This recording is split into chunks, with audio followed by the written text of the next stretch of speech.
హత్యనో యాక్సిడెంటో మాకైతే అంత గ్యారెంటీగా తెలియదు కానీ ఆయన సేవ నిమిత్తం యేసు ప్రభు గురించి మంచి సందేశాలు అందించడానికి రాష్ట్రంలోనే కాక ప్రపంచవ్యాప్తంగా కూడా ఆయన సేవకు వెళ్ళేవారు, సందేశాన్ని అందించేవారు. అందులో భాగంగా ఆయన అమెరికా నుంచి హైదరాబాద్ రావడము, రాజమండ్రికి రావడము, ఒక సభలో మాట్లాడడము, ఇవన్నీ జరగడం ఇది ఆయనకేం కొత్త కాదు. సభలు, డిబేట్లు మాట్లాడడం, క్రీస్తు గురించి చెప్పడం, మంచి సందేశాలు అందించడం.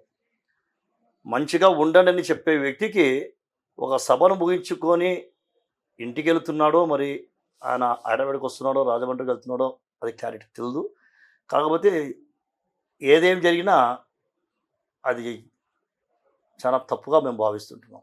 ఇది ముమ్మాటికి ఆయన చెప్పారు ఒక స్టేట్మెంట్లో, ఒక వారం కిందటే చెప్పారు, నాకు థ్రెట్ ఉంది అని.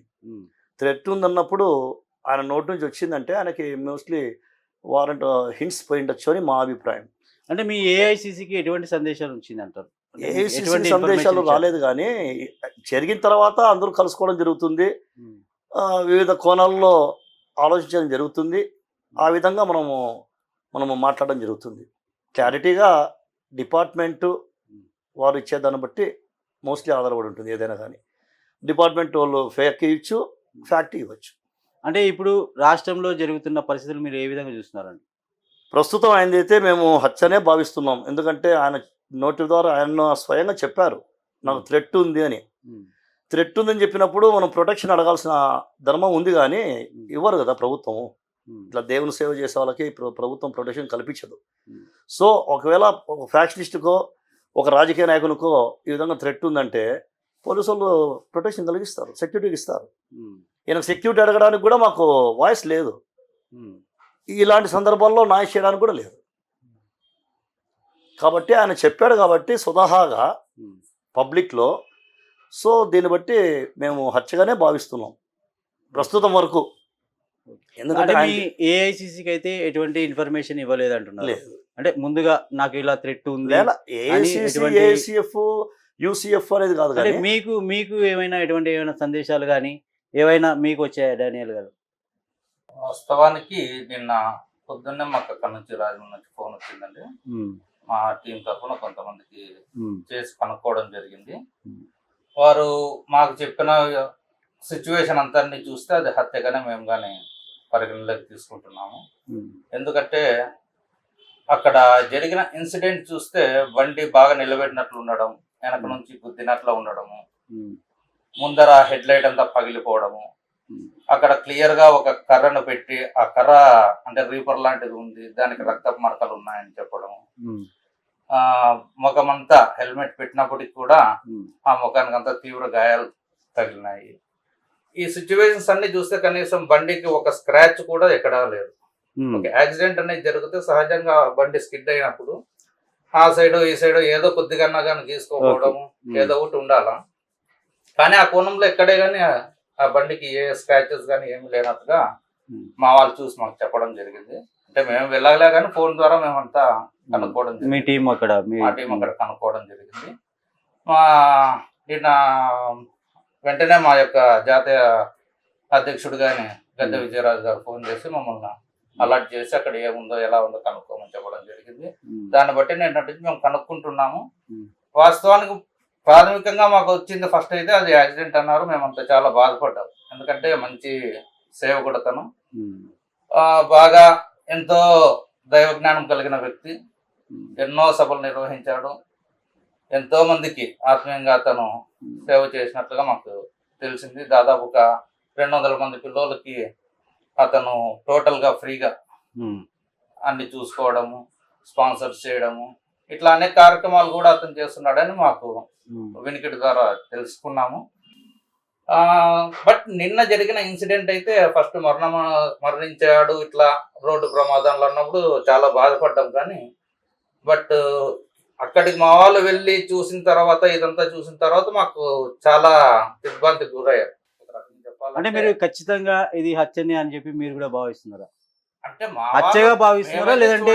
బట్ అక్కడ ఉన్న ఇన్సిడెంట్స్ ఇవన్నీ క్లియర్ గా చెప్తే ఎవరికైనా అనుమానం కలుగుతుంది. అదే మీ అనుమానము గతంలో హత్యనా లేకపోతే ఇట్లా మిషనరీస్ అయితేనేమి ఇట్లా దేవుని సేవ చేసే వాళ్ళని అయితేనేమి హత్యలు చేసిన సంఘటనలు చాలా ఉన్నాయి. గ్రహం స్టెయిన్స్ తండ్రి కొడుకులు సేవ చేసి వచ్చినప్పుడు తల్లి భార్య కూతురు ఇంటికి వెళ్ళిపోయిన తర్వాత వారిని సజీవ దహనం చేసిన సందర్భాలు ఉన్నాయి ఒరిస్సాలో. సో ఇలాంటి సంఘటనలు జరిగినప్పుడు అది ప్రపంచమంతా చూసింది, వాస్తవాలు కూడా బయటకు వచ్చాయి. జరిగినప్పుడు దీన్ని మేము హత్యగానే భావించాల్సి వస్తుంది. ఎందుకంటే స్వతహాగా ఆయన చెప్పారు, వేరే వాళ్ళు చెప్పింటే ఏదో మేము విన్నాం, కానీ స్వతహాగా ఆయనే చెప్పారు, ప్రవీణ్ పగడాల గారే చెప్పారు అది. కాబట్టి దీన్ని బట్టి ఆయన చెప్పిన స్టేట్మెంట్ని బట్టి మేము ఆ విధంగా ఆలోచన చేసి వస్తుంది. ప్రముఖంగా అతను రక్షణ టీవీలో చాలా సార్లు మాట్లాడారు. అందులో అనేక సందర్భాల్లో డిబేట్స్ నిర్వహించాడు. సో ఆ డిబేట్స్ లో కూడా చాలా సార్లు అతని విషయాలు కూడా నోటీస్ చేయడం జరిగింది. నాకు థ్రెట్ ఉంది, నా ఫ్యామిలీకి కూడా థ్రెట్ ఉందని కానీ చెప్పడం జరిగింది అనేక సందర్భాలు. నాకు తెలిసి గత లాస్ట్ 1 వీక్ బిఫోర్ గానీ ఒక మెసేజ్ లో అదే చెప్పారు. సో ఇవన్నీ చూసినప్పుడు ప్లస్ అక్కడ జరిగిన ఇన్సిడెంట్ మా వాళ్ళు చెప్పడం చూస్తే అంటే ఎవరో అంటే అక్కడ జరిగిన పరిస్థితులను బట్టి మాత్రమే మీరు ఇది యాక్సిడెంట్ కాదు హత్యగా ఆలోచిస్తున్నాము అంటున్నారు. అవునవును, అదే ఆయన యథార్థత ఆయనకు ఈ సంఘటన దారి తీసిందని చెప్పి చెప్పొచ్చు. అతని యొక్క మాటల ద్వారా అంటే అతను చేసిన సేవ ద్వారా ఎంతో మందికి అంటే అతను స్ట్రైట్ ఫార్వర్డ్ గా ఉన్నట్టుగా మాట్లాడుతాడు. ముక్కుసూటి మనిషి. సో చాలా మందికి అది నచ్చదు, ఎవరికి జంకడు. వ్యతిరేకంగా. ఎందుకంటే ఆయన తప్పు చేయడు, చేసేవారు ఒప్పడు. ఒకవేళ తప్పు చేసేవారికి మంచి సందేశాన్ని అందించే వ్యక్తిగా ఆయన హైందవ కుటుంబం నుంచి వచ్చి యేసు ప్రభువుని నమ్ముకొని యేసుక్రీస్తు గురించి బోధించే వ్యక్తిగా ఆయన ఉన్నప్పుడు ఆయన కీడుని ఎలా కోరుతాడు? సో ఆయన కీడు కోరని వ్యక్తికి ఈ కీడు జరిగిందంటే చాలా బాధాకరం. యేసు ప్రభు చెప్పిన రీతిగా నేనే మార్గం, నేనే సత్యం, నేనే జీవం అన్నాడు. క్రైస్తవం అనేది మతం కాదన్నాడు. సో మతము కులము సంబంధించిన గలాట కాదు ఇది. ఆయన మంచి బోధించి వచ్చేటప్పుడు వ్యక్తికి మంచి బోధించి వస్తున్న వ్యక్తికి యాక్సిడెంట్ అని చెప్పి మేము అనుమానించడం చాలా అంటే ఇది మతం కాదు, మత ప్రచారం అయితే కాదంటారు. మత ప్రచారం కాదు. యేసు ప్రభు చెప్పారు కదా క్రైస్తవులే మతం కాదని. నేనే మార్గం, నేనే సత్యం, నేనే జీవం అంటే మంచిగా జీవించండి, సత్యంగా జీవించండి అని. ఈరోజు సమాజంలో మనం చూస్తున్నాం ఎవరు ఎలా ఉన్నారనేది, కానీ మనం ప్రశ్నించలేము. ప్రశ్నించినా మనకు న్యాయం జరగడం లేదు. ఇప్పుడు క్రైస్తవులు మాత్రమే మా దాంట్లోకి చేరండి అనేది అన్య మతస్థులని తీసుకురావడము అని జరుగుతుంది అని. ఇప్పుడు మీరు వచ్చారు, మమ్మల్ని అడుగుతున్నారు ఈ సంఘటన గురించి, మీరు వచ్చినారు కాబట్టి మీరు అడుగుతున్న క్వశ్చన్లకు మేము ఆన్సర్ ఇస్తున్నాం. ఈ సంఘటన జరిగితే మీరు మా దగ్గర రారు కదా, లేదా వేరే కోణంలో వేరే రంగంలో ఏదన్నా రావచ్చు మీరు, ఇదే అని కాదు. కానీ మీరు అడిగిన క్వశ్చన్స్ మేము ఆన్సర్స్ ఇవ్వడం ధర్మం అది. సో ఆయన ఏం చెప్తున్నాడు? యేసు ప్రభు బోధించినది చెప్తున్నాడు. కత్తి పెట్టి బెదిరించి దబాయించి ఇంకోటి చేసి ప్రలోభ పెట్టి మార్చడం లేదు కదా మతంలోకి. క్రైస్తవం అనేది మతం కాదన్నప్పుడు ఈయన మతంలోకి ఎలా మార్చగలుగుతాడు? మతం అని ఎలా చెప్పగలుగుతాడు? నీతిని బోధిస్తున్నాడు, నిజాయితీగా ఉండమంటున్నాడు, మంచిగా ఉండమంటున్నాడు, మంచిగా జీవించండి అంటున్నాడు. కుళ్ళు, కుట్ర, అసూయ, ద్వేషం, పగతో కొట్టుమిట్టాడుతున్న ఈ సమాజంలో అలా ఉండకండి అని చెప్పి మంచి హితవు బోధిస్తున్నాడు. అలాంటి వ్యక్తులకి ఈరోజు ఎంతో చూస్తున్నాం. అరాచకాలకి, అన్యాయాలకి, అక్రమాలకి, ఫ్యాక్షనిజం ఇవన్నీ పెంచి పోషిస్తున్న వారు హ్యాపీగా తిరుగుతున్నారు విత్ ప్రొటెక్షన్. కానీ ఈయన సింగిల్గా వస్తున్నాడంటే అన్ని బోధించేవాడు కొంతమందికి బాధకరము. ఇవన్నీ బోధిస్తున్నాడంటే ఒక వర్గానికి బాధవే, కానీ ఎవరు చేసినది దేవుని దేయాల ఇస్తున్నారు కదా. అంటే మీకు ఎటువంటి అంటే తెలిసినంత వరకు ప్రభుత్వాలు, ప్రజాప్రతినిధులు, ముఖ్యంగా ముఖ్యమంత్రి స్థానంలో ఉన్నవారు ఇలాంటి సంఘటనలకు ప్రోత్సహించారు. ఎవరైనా కానీ, ముఖ్యమంత్రి చంద్రబాబు కానీ, రేపు పొద్దున పవన్ కళ్యాణ్ అయినా కానీ, అంటే ఈ రోజు ఆయన కూడా లోకేష్ బాబు అయినా కానీ సమగ్ర విచారణ జరిపించండి, దీన్ని ప్రత్యేకంగా చిన్న మీరు అడుగుతున్నారు చెప్తున్నా. జగన్మోహన్ రెడ్డి గారు సీఎం అయ్యారు. జగన్మోహన్ రెడ్డి గారు ఈజ్ క్రిస్టియన్, ఆయన ఒప్పుకున్నారు నేను క్రిస్టియన్ అని. రాజశేఖర్ రెడ్డి గారు సైతం ఒప్పుకున్నారు, వాళ్ళు చర్చికి వెళ్తారు, క్రిస్మస్ ఫంక్షన్. మళ్ళీ ఈ 5 ఏళ్ల కాలంలో ఆయన ప్రతిపక్షంలో ఉన్నప్పుడు కూడా ఈ రాష్ట్రంలో ఒక సంఘటన జరగలేదు. ఈ కూటమి ప్రభుత్వం వచ్చిన తర్వాత ఇవి జరుగుతున్నాయంటే ఆలోచించాల్సిన అవసరం ఎంతైనా ఉంది. వాళ్ళు ప్రోత్సహిస్తున్నారని కాదు. మన పవన్ కళ్యాణ్ డిప్యూటీ సీఎం గారు వీటికి వ్యతిరేకం. ఆయనకి దేవుని మీద చాలా అపారమైన భక్తి ఉంది, ఏ దేవుడైనా కానీ. కానీ ఆయన హైందవుడైనప్పటికీ నేను యేసు ప్రభువుని నమ్ముకున్నాను, బాప్తిజం తీసుకున్నాను కూడా ఆయన స్వతహాగా చెప్పాడు. ఆయన పవన్ కళ్యాణ్ గారు ప్రజెంట్ డిప్యూటీ సీఎం. ఎలక్షన్ టైంలో ఒక ఆవిడ ఒక వచ్చి నాకు వాక్యం చెప్పి నాకు మనోధైర్యం కలిగించిందని చెప్పి ఆయన స్వతహాగా చెప్పారు ఆయన బిఫోర్ ఎలక్షన్. తగ్గించుకున్నవాడు హెచ్చింపవాడు తగ్గించబడనే వాక్యం కూడా చెప్పారు ఆమె అని. ఆ విశ్వాసం పట్ల ఆయన ముందుకెళ్ళాడు. ఆయన మిస్సెస్ క్రిస్టియనే, మరి ఆయన ప్రోత్సహించాడు కదా ఇవన్నీ. రాజకీయంగా నాయకులు ఎవరే కానీ ఇటువంటి ప్రోత్సహించరు. కాకపోతే మతోన్మాదులు అనే వారు కొంతమందికి ఉన్నారు. వారి చాదస్తం అది. వాళ్ళు కేవలం దీంతోనే కేవలము వాళ్ళు పబ్బం గడుపుకోవడానికి ఇటువంటి కార్యక్రమాలు చేస్తున్నారే తప్ప వాస్తవంగా నాకు తెలిసి రాజకీయంగా, ఎందుకంటే భవిష్యత్తు కోరుకునే వాళ్ళు ఎవరే కానీ ఇట్లాంటివి, ఎందుకంటే ఇది ఎంతో కాలం నిలబడవు కానీ వాస్తవాలు రాకుండా బయటికి పోవు. ఇప్పుడు కానీ విచారణకు ఆల్రెడీ ఆదేశించినారు. హోంమంత్రి గారు చెప్పారు, సీఎం గారు చెప్పారు. నెక్స్ట్ వచ్చేసేసి అక్కడ ఈరోజు పోస్ట్ మార్టం కానీ అయిపోయింది. పోస్ట్ మార్టం రిపోర్ట్ కూడా వచ్చింది. బట్ అదేమనేది ఇంకా మాకు తెలియదు. అంటే ఆ రిపోర్ట్లో ఎటువంటి అంటే ఎలా జరిగింది, ఇది హత్యనా లేదంటే యాక్సిడెంటా రిపోర్ట్ చూస్తే మనకు తెలుస్తుంది. ఎందుకంటే అది మధ్యాహ్నం చేశారు కానీ ఇంకా మా వరకు అయితే రాలేదు నోటీస్ అది. బట్ ఎఫ్ఐఆర్ లో అయితే గాయాల గురించి అవన్నీ మెన్షన్ చేశారు కాబట్టి దాన్ని డివైడ్ చేయకోకుండానే హత్యా కోణంలోనే అది అన్ని వాస్తవాలు వస్తాయని మేమైతే అనుకుంటున్నాము. అంటే మీరు గవర్నమెంట్ని కానీ అంటే న్యాయస్థానాన్ని కానీ మీరు ఏం కోరుకుంటున్నారు? సమగ్ర దర్యాప్తు జరగాల. రాబోయే రోజుల్లో ఇలాంటివి పునరావృతం కాకుండా చూడాలా. ఎందుకంటే మంచిని కోరే వ్యక్తులకి ఇలా జరగడము కుటుంబానికి బాధకరము, సమాజానికి బాధకరము, ముఖ్యంగా క్రైస్తవ సమాజానికి తీరని లోటు ఇది.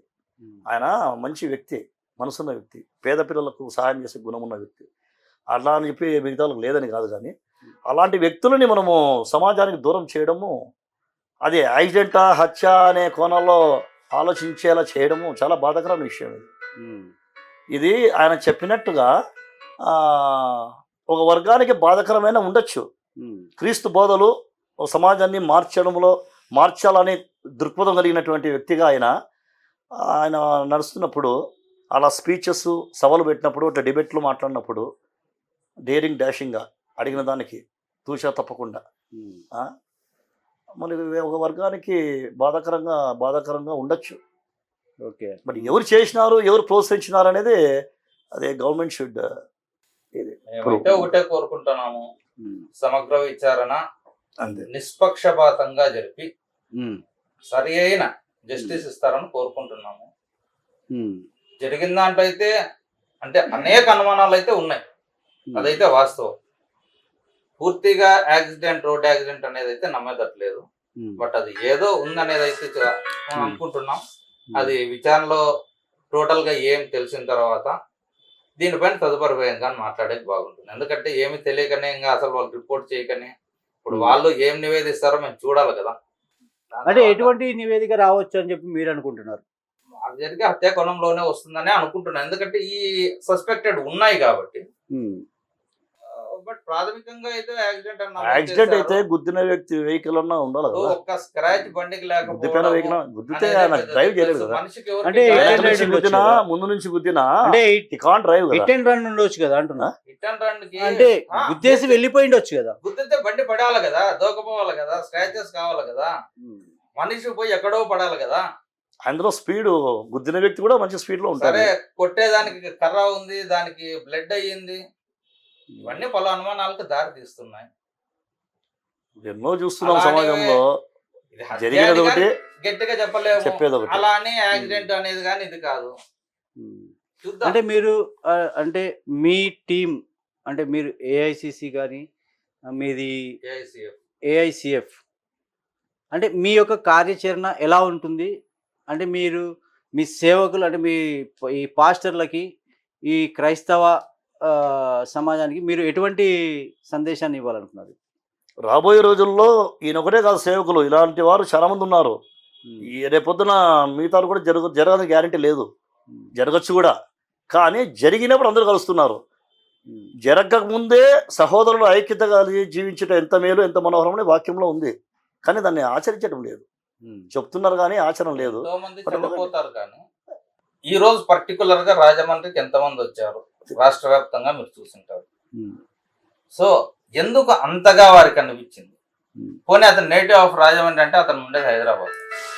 అటువంటి సందర్భంలో అంతమంది అక్కడ చేరడము ఇప్పుడు ఏమవుతుందంటే దీన్ని నెగ్లెక్ట్ చేస్తే రేపు పొద్దున ఇంకొక సేవకుడి పైన అంటే దాడులు జరిగేకి లేదా ఇది హత్యలు చేయడానికి టేక్ ఇట్ ఈజీగా తీసుకుంటారు.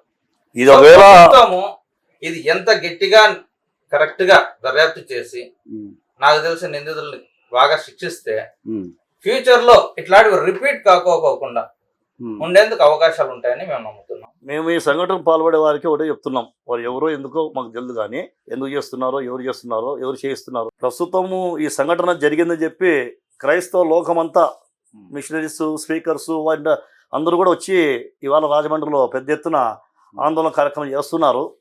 వాటి డిఫరెంట్ వేస్లో వాళ్ళు థింక్ చేస్తున్నారు.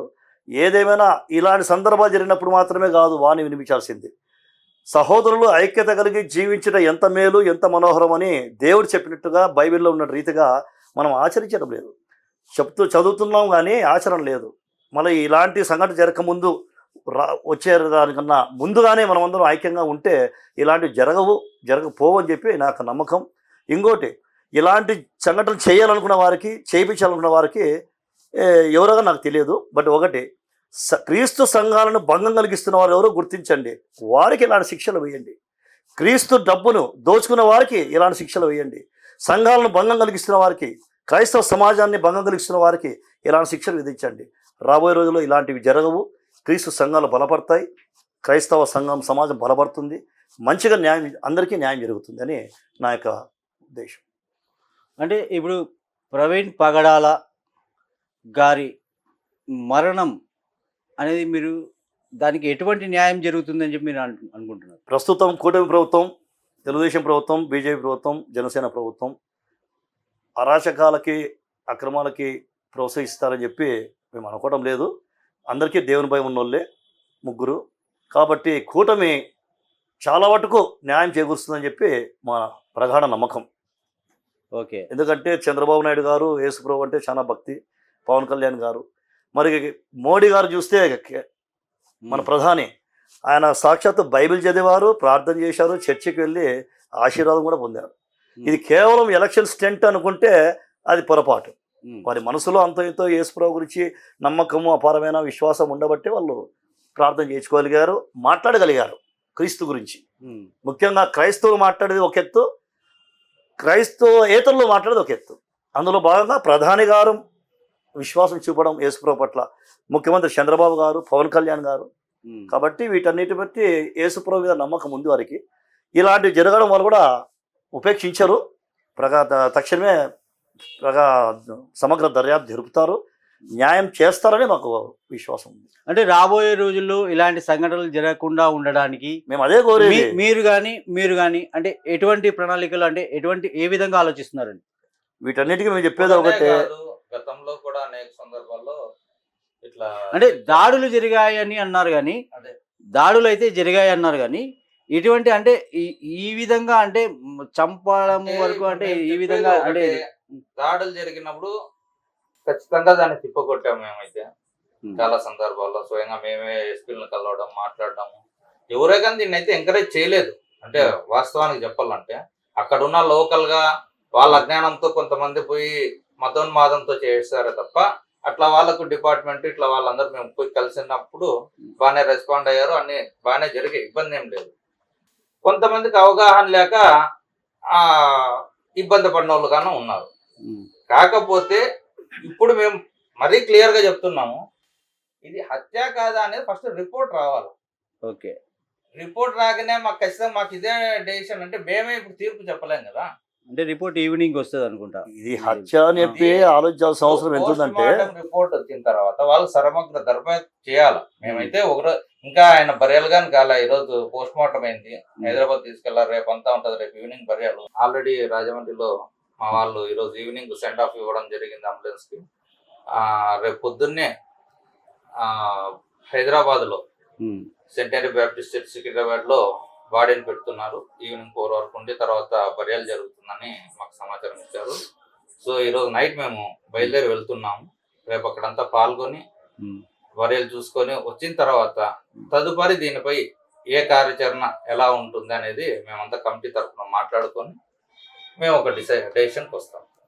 మీరు ఏఐసిసి వాళ్ళు అంటే మీరు అంటే అంతా ఉమ్మడి AICC all India Christian council, all India Christian federation, United Christian fellowship అది కాదు, కానీ అందరూ ఐక్యకరణ కార్యాచరణ సమితి ఏర్పాటు చేసి రేపు బరియల్స్ అన్నీ అయిపోయినాక ఆ కార్యక్రమాలు అన్నీ అయిపోయిన తర్వాత అందరూ ఇంకా పెద్దలు ఉన్నారు చాలా మంది, స్టేట్ వైడ్, ఇండియా వైడ్, అందరినీ పిలిపించి సందర్భాల్లో అందరినీ ఒక తాటి మీద ఒకే యూనియన్ గానీ తీసుకొని వచ్చి ఒక పెద్ద ఎత్తున ఆందోళన కార్యక్రమం అయితేనేమి, ఒక నిర్ణయం తీసుకోవడంలోనైతేనేమి, రాబోయే రోజుల్లో ఏ విధంగా ఉండాలా, ఎలాంటి కార్యక్రమం చేపట్టాలా అనే దాని మీద కానీ ఒక కార్యాచరణ ఏర్పాటు చేసుకొని డెసిషన్ తీసుకోవాలని చెప్పి ఆలోచిస్తున్నాం. ఓకే. అంటే ఇప్పుడు రాబోయే రోజుల్లో ఇటువంటి సంఘటనలు జరగకుండా ఉండడానికి, అంటే మీ క్రైస్తవుల మీద దాడులు జరగకుండా ఉండడానికి మీరు ఏ విధంగా ఆలోచించారండి? ఏ విధంగా ఆలోచనలు అంటే, ఇప్పుడు రీసెంట్గా పుట్టపర్తి జిల్లాలో ఒక చర్చి మీద దాడులు చేశారు ఆదివారం రోజే. మళ్ళీ దాడులు చేయడము, మళ్ళీ మా వాళ్ళు పోయి కంప్లైంట్ చేయడము, పోలీసులు వాళ్ళని అరెస్ట్ చేయడము, ఈ విధంగా జరుగుతుంది. కానీ దీనికి పూర్తి న్యాయం జరగడం లేదు. సో ఈ కోణంలో ఆలోచన చేస్తే మళ్ళీ ఇలాంటి ముక్కుసూటిగా మాట్లాడే ఈ వ్యక్తిని ఈ విధమైనటువంటి సంఘటన జరిగిందంటే దీన్ని ఆ విధంగా ఆలోచించాల్సిన అవసరం ఎంతైనా ఉంది. వాస్తవానికి ఈ యొక్క రాష్ట్రం విడిపోయిన తర్వాత నాకు తెలిసి మొట్టమొదటిది అంటే ఈ ఇన్సిడెంట్ జరగడం. ఓకే. అంటే దాడులు కాకోకుండా హత్య భయంకరమైన సంఘటన, సస్పెక్టింగ్ ఈ రేంజ్ లో జరగడం అనేది అతి దారుణంగా చూస్తున్నాము. సో మేము కానీ అదే రేపు అయిపోయిన తర్వాత మా యొక్క కార్యాచరణ ఇంకా ఉధృతంగానే ఉంటుంది. బట్ దీన్ని ప్రభుత్వం ఫస్ట్ ఏం దర్యాప్తు చేస్తుందో, ఏం రిపోర్ట్ శాంతియుతంగానే చేపడతాం ఏదైనా కానీ. అయితే వాళ్ళు ఏదో చేశారని మనం ప్రతి దాడులో అది మన ఉద్దేశం కాదు. కానీ బట్ ఒకరొకరు మతోన్మాదుల్లాగా రెచ్చగొట్టుకొని ఒకరిపై ఒకరు భౌతిక దాడులు, హత్యలు దీన్ని మేము కానీ ప్రేరేపించాము. బట్ ఇలాంటివి ఎవరన్నా చేస్తుంటే చూస్తూ ఊరుకోం, ఖచ్చితంగా దీన్ని ఖండిస్తాం. ఉద్యమం పెద్ద ఎత్తున జరిపి వారికి తగిన గుణపాఠం అయితే చెప్తాం. వారికి కూడా ఇలాంటివి మానుకోవాలని విజ్ఞప్తి చేస్తున్నాం. ఎందుకంటే ఇలాంటి సంఘటనలు జరపడం వలన నష్టమే తప్ప లాభం లేదు. తాత్కాలిక వాళ్ళకి మనశ్శాంతి కలగచ్చు ఇలాంటి దాడులకు పాల్పడిన వాళ్ళకి, హత్యలు చేపట్టిన వారికి. కానీ దీని నుంచి ఏమీ లాభం లేదు, నష్టమే. ఆ కుటుంబాన్ని నష్టమే, క్రైస్తవ సమాజాన్ని నష్టమే, అతని మాటలు విని మంచిగా జీవించాలనుకున్న సమాజంలో ఉన్న వ్యక్తులు కూడా నష్టమే. ఇలాంటి పునరావృతం కాకుండా ప్రభుత్వాలు, కేంద్ర ప్రభుత్వం, రాష్ట్ర ప్రభుత్వాలు తగు చర్యలు తీసుకోవాల్సిన అవసరం ఎంతైనా ఉందని చెప్పి మేము భావిస్తున్నాం. అందుకు ప్రభుత్వాలు తక్షణమే భద్రత కల్పించాల్సిన అవసరం ఎంతైనా ఉంది. ప్రవీణ్ పగడాల లాంటి వ్యక్తులు చాలామంది ఉన్నారు. వాళ్ళు ఎక్కడైనా దేవుని సందేశాన్ని అందించడానికి వెళ్తుంటారు. మరి ఈరోజు ఇక్కడ ఈయన జరిగినట్లే రేపు జరగని గ్యారెంటీ లేదు. జరిగిన తర్వాత బాధపడేదానికన్నా ఇలాంటి జరగకుండా చూడడమే ప్రభుత్వాలు మాకు చేసే న్యాయం. అంటే మీరు ప్రభుత్వాన్ని ఏం కోరబోతున్నారని, అంటే ఎటువంటి మీకు ప్రొటెక్షన్ కావాలని? ఇలాంటి వ్యక్తులకు దాడులకు పాల్పడుతున్న వారికి, ఇలాంటి సంఘటనలకు పాల్పడుతున్న వారికి, పెంచి పోషిస్తున్న వారిని తక్షణమే గుర్తించాల్సిన అవసరం ఎంతైనా ఉంది. వారికి తగు పనిష్మెంట్ ఇవ్వాల్సిన అవసరం ఎంతైనా ఉంది. రాబోయే రోజుల్లో ఇలాంటి జరగకుండా ప్రభుత్వం అనేది ఏ ఒక్క మతానికి సంబంధించింది కాకోకుండా, ఏ ఒక్కరికో తొత్తుగా కాకోకుండా అన్ని మతాలను సమానంగా చూస్తూ ఎక్కడ ఎవరు ఇబ్బంది పెట్టినా, అది క్రైస్తవులు కానీ, ముస్లింస్ కానీ, హిందువులు కానీ, ఒకరికొకరు ఆటంకం లేకోకుండా ప్రశాంతంగా జరిగే చూసుకోవడమే, శాంతి భద్రతలు కాపాడడమే ప్రభుత్వం యొక్క పని. అది సవ్యంగా చేస్తే అంతకంటే ఆనందించదగ్గ విషయం లేదు. హిందూ, ముస్లిం, క్రిస్టియన్ బాయ్ బాయ్ అంటున్నారు. మళ్ళీ బాయ్ బాయ్ చెప్పుకోవడమే కానీ హాయ్ హాయ్ లైఫ్ అయితే లేదు. కానీ ఒక పక్క బాయ్ బాయ్ చెప్తున్నారు, ఒక పక్క మనిషినే పంపించేస్తున్నారు. ఇవన్నీ దారుణం, చాలా బాధాకరం. కాబట్టి ఇలాంటి ప్రోత్సహించదు ప్రభుత్వం. ఇలాంటి వ్యక్తులకి, పాల్పడిన వ్యక్తులకి కఠిన శిక్ష ఇస్తే రాబోయే రోజుల్లో క్రైస్తవ సమాజానికి, ఇతరులకు కూడా ఇలాంటి జరగకోకుండా వారు కూడా రక్షణ కల్పించిన వారవుతారు. ప్రత్యేకంగా ప్రభుత్వం వచ్చి క్రైస్తవులకు ప్రొటెక్షన్ ఏమి ఇవ్వదు. ఇప్పుడు ఇక్కడే ఉన్నాయి మన జూనియర్ కాలేజ్, కాలేజ్, ప్రతి ఒక్కరికి పర్మిషన్ ఇస్తారు. మన ముస్లింస్ ఒకసారి జరిగింది సభ పెద్దగా, క్రిస్టియన్స్ జరిగాయి, హిందూస్ జరిగాయి, అన్ని జరుగుతుంటాయి. బట్ వాళ్ళు జరిగినప్పుడు వీళ్ళు పోయి అడ్డం చెప్పడము, ఇవన్నీ మంచి పద్ధతి. ఎవరు విశ్వాసాలు వాళ్ళవి. ఒకరినొకరికి ఇబ్బంది కలగకోకుండా, ఎందుకంటే ఎవరికి పైన విశ్వాసం ఉందో వాళ్ళు పోతారు. నీకు నచ్చితే నమ్ముకుంటావు దేవుని, అంతేగాని బలవంతంతో కాదు కదా. ఏదో ప్రలోభ పెడితేనే లే బలవంతంగా మత మార్పిడి చేస్తున్నారు అది అనేది చెప్పుకోవడానికే, చెప్పుకోవడానికి అంతేగాని తప్ప ఇప్పుడు చెప్పుకోవడానికి దాన్ని నిజం చేయడానికి ఇలాంటి కార్యక్రమాలు, అంతేగాని తద్వారా వాళ్ళకి ఏం లాభం లేదు. చేరాలనుకునే వానికి మారాలనుకునే వానికి అతనికి ఉండాలా, అతనిలో విశ్వాసం కలిగితేనే కదా మారేది. మన విశ్వాసం కలిగినంత వరకు ఏ విధంగా మత మారుతాం. మార్పిడి అనేది ఒక బూటకము. ఈ మతోన్మాదులు ఇవన్నీ సృష్టించాయి అంటే ఎందుకు అలా అని? ఎందుకంటే ఇప్పుడు కొంతమంది అజ్ఞానులు ఉన్నారు, నాట్ ఎడ్యుకేటెడ్స్ అయితే ఈ సమస్య లేదు. ఇప్పుడు బాగా ఉన్నాం, మా ఫ్రెండ్స్ చాలా మంది ఉన్నారు, ముస్లిమ్స్ ఉన్నారు, మాకు ఎక్కువ ముస్లిమ్స్ హిందూసే ఫ్రెండ్షిప్, హ్యాపీగానే కానీ ఉన్నాం. అందరూ మా హ్యాపీగా ఉంటాం. మధ్య ఎవరు ఏం లేదు. నాకు అట్లా హిందూ ముస్లిం క్రిస్టియన్ భావోద్వేగం ఏమీ లేవు. లేక ఒక మా ప్లాట్ఫామ్ దేవుడు ఏదో గొప్ప కావాలా అనేది ఏం వాళ్ళకు. లేదు. మా చర్చికి వస్తారు, ప్రార్థన చేసుకుంటారు, మమ్మల్ని వాళ్ళు ఆహ్వానిస్తారు వాళ్ళ ఫంక్షన్స్కి, వాళ్ళ ఫెస్టివల్స్కి, మా ఫెస్టివల్స్కి. సమాజంలో నాకు తెలిసి 95%, 99% అందరూ ఐక్యంగానే ఉన్నారు. ఏదో ఒక 1-2%తో ఇవన్నీ జరుగుతున్నాయి. ఇప్పుడు మా ఫ్రెండ్స్ అందరి ఇళ్ళకి పోతాం, వాళ్ళు మా ఇళ్ళకి వస్తారు. అంతే అంటే తప్ప వచ్చినట్టు ఇళ్ళ వాళ్ళు మమ్మల్ని కన్వర్ట్ చేసినట్లు, ఎవరికి వాళ్ళ నష్టం ప్రేమ కాదు. వాళ్ళని convert చేసినట్లు. ఎవరికి లాభం కాదు. అందరూ బాగుండాలని కోరుకునే వాళ్ళే సమాజం అంతా బాగుండాలా, హ్యాపీగా ఉండాలా, అందరూ బాగుండాలని కోరుకునే సమాజం. ఓకే, ఆ సందేశాన్ని అందించే వాళ్ళే ముఖ్యంగా మనం చూస్తున్నటువంటి పరిస్థితుల్లో క్రైస్తవులు ఎక్కువ ఉన్నారు. వెస్లీ గారు, మీరు చాలా సందర్భాల్లో చాలా రకాలుగా ముస్లిం మైనారిటీస్కి చాలాసార్లు మీరు సపోర్ట్ చేశారు, చాలాసార్లు మీరు స్టేట్మెంట్స్ కూడా ఇచ్చారు. అంటే మీకు జరిగినప్పుడు ముస్లిం మైనారిటీస్ వాళ్ళు ఎటువంటి అది వాళ్ళ అభిప్రాయం మీద ఉంటుంది. ఎందుకంటే వాళ్ళకు క్రైస్తవులైన మాకే ఇంకా సరైన విషయాన్ని ఇది ఇన్ఫర్మేషన్ లేదు. సో వాళ్ళు అడిగితే తప్పకుండా వస్తారు. వాళ్ళు కూడా ఎవరైనా హిందువులు కూడా దీన్ని ఖండిస్తారు. హిందువులు దీనికి వ్యతిరేకంగా అని కాదు, ప్రోత్సహిస్తారని కాదు, హిందువులు సైతం కూడా దీన్ని ఖండిస్తారు. అలాంటి వ్యక్తుల మీద ఇలాంటి దాడులు జరగడం సబబు కాదు అని. కాబట్టి ఇక వాళ్ళ దృష్టికి వెళ్ళలేదు.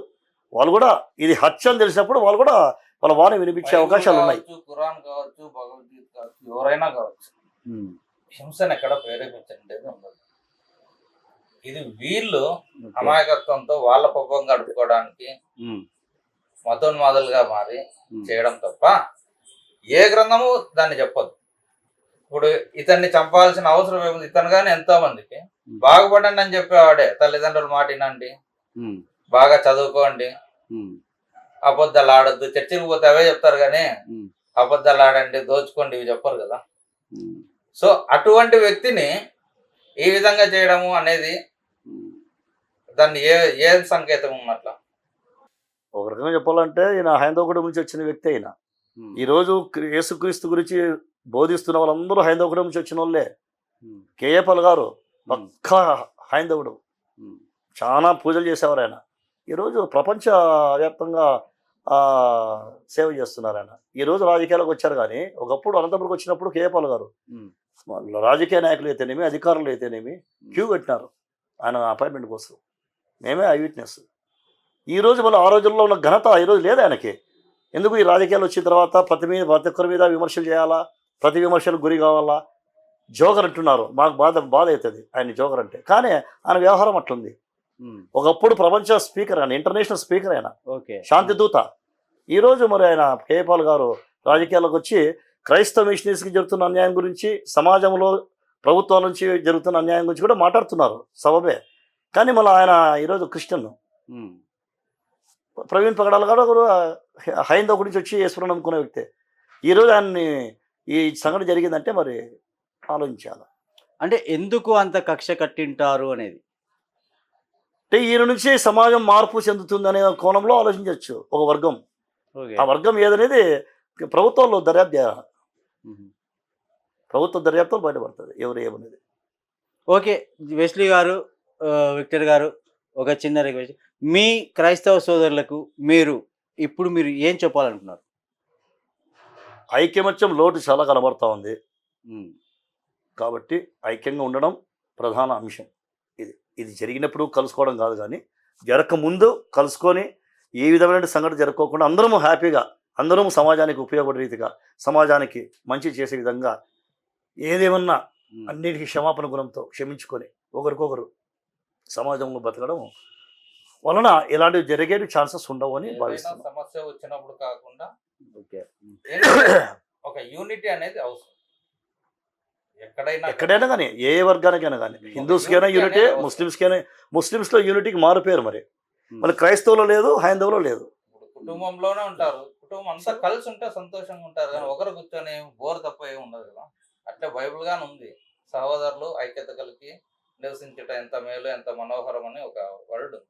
అంటే కలిసి ఉంటే ఆ ఆనందం వేరు. ఏదన్నా వచ్చినప్పుడు కానీ ఎదుర్కొనే ఉంటారు. ఎంత ఐక్యంగా ఉన్నా జరగవు ఒకరు అనేది ఒకరు గ్యారెంటీ ఒకరు. కాదు, కానీ ముస్లిమ్స్ అంటే ఐక్యతకు మారుపేరు అంటారు. మరి వాళ్ళలో కూడా ఉన్నాయి అలా విమర్శలు, ఎక్కడ పోయినా ప్రతివిమర్శలు. ఉన్నాయి. కాకపోతే ఐకమత్యంగా కలిగి ఉంటే మనం మంచిది. చూపించుకోవాల్సినటువంటి ఐక్యత ప్రధాన అంశం అది. ఉమ్. అంతే, ఊరికే 10 మంది కోసము బాగుండేది మళ్ళీ అది కాదు. ఓకే, విక్టర్ గారు మీరేం చెప్పాలనుకున్నారు మీ క్రైస్తవ సోదరులకు? చెప్పాను కదా అదే, ఉమ్. ఐకమత్యం కలిగి ఉంటే మంచిది. బైబిల్ వర్డ్ గాని చెప్పాను కదా ఇంతకుముందే. ఓకే వెస్లీ గారు, ఫైనల్గా మీరు ఎటువంటి చర్యలు ఎప్పుడు తీసుకోవాలనుకున్నారు, ఎప్పుడు ముందుకెళ్ళాలనుకున్నారు? ముందుకు వెళ్ళడం అంటే రాత్రి మేము బయలుదేరుతున్నాం హైదరాబాద్కి. ఓకే. సో నేషనల్ ఆర్గనైజేషన్స్ ఉన్నాయి, all India Christian council, all India Christian federation పెద్దలు ఉన్నారు. దేశవ్యాప్తంగా కూడా ఇది ఒక చర్చకు తీసుకొని రావాల్సిన అవసరం ఎంతైనా ఉంది, చర్చించాల్సిన అవసరం కూడా ఉంది. సో ఇది అయిన తర్వాత ఒక ఐక్యకార్య సమితిని ఏర్పాటు చేసి మరి పెద్దలు మా సలహాలు, వారి సలహాలు అన్నీ ఆలోచన చేసి ఈ లోపల ప్రభుత్వం వచ్చే నివేదికను బట్టి కూడా మేము తీసుకుపోయే కార్యాచరణ మీద ఆధారపడి ఉంటుంది. ఏదైనా శాంతియుతంగానే మేము ప్రభుత్వాన్ని డిమాండ్ ఏది చేస్తాం, చేయాలన్నా శాంతియుతంగానే మా పోరాటాలు కొనసాగిస్తాం. ప్రభుత్వం ఇచ్చే నివేదిక పైన ఆధారపడి ఉంటుంది. ఓకే. హత్య ఒకవేళ ప్రభుత్వము వ్యతిరేకంగా ఇస్తే ఎలా? ప్రభుత్వం వ్యతిరేకంగా ఇచ్చిందంటే కొన్ని ఇవ్వదు అని అనుకుంటున్నాము. ఎందుకంటే ఎఫ్ఐఆర్ లోనే మెన్షన్ చేశారు కాబట్టి గాయాలు అవి ప్లస్ ఇవన్నీ ఉన్నాయి కదా, దాన్ని బట్టి అంత ఇదిగా అంటే ఉండదు. అలానే కాదు, మీరు విక్టర్ గారు మీరు చెప్పారు, ఎందుకంటే ముందు ముందు ముందు పక్క మాత్రం లైట్కి, వెనక పక్క మాత్రమే తగిలింది, ఇంకా మధ్యలో ఎక్కడ ఏం కాలేదు వెహికల్కి అని అంటున్నారు. ఇటువంటి ఈ సంఘటనలు ఇవన్నీ చూసిన తర్వాత వాళ్ళు ఒకవేళ ఆపి వేరే రకంగా వచ్చింది అనుకోండి, ప్రభుత్వం తలొగ్గినట్లే అనుకుంటున్నాం, భావించాల్సి వస్తుంది. మరీ అంతగా ఉండదని మేమైతే అనుకుంటున్నాము. అంటే మీకు క్రైస్తవులకు ఒకవేళ అలా ఈ రోజు కాకుండా క్రైస్తవులు అనేక మంది అక్కడికి వెళ్ళడం జరిగింది, ఎంతో మంది పాల్గొన్నారు, దీనిపైన చర్చించినారు. పోస్ట్ మార్టం రిపోర్ట్ అన్ని కూడా ఈరోజు వచ్చినాయి. మనం ఒక రోజు వెయిట్ చేస్తే వాటైనా క్లియర్ గా తెలుస్తుంది. ఇప్పుడు మనం ఊహించి అన్ని చెప్పుకునే బదులు మేమైతే 100% గా అంతగా భావిస్తున్నాం, ఆ విధంగానే వస్తుందని అనుకుంటున్నాం.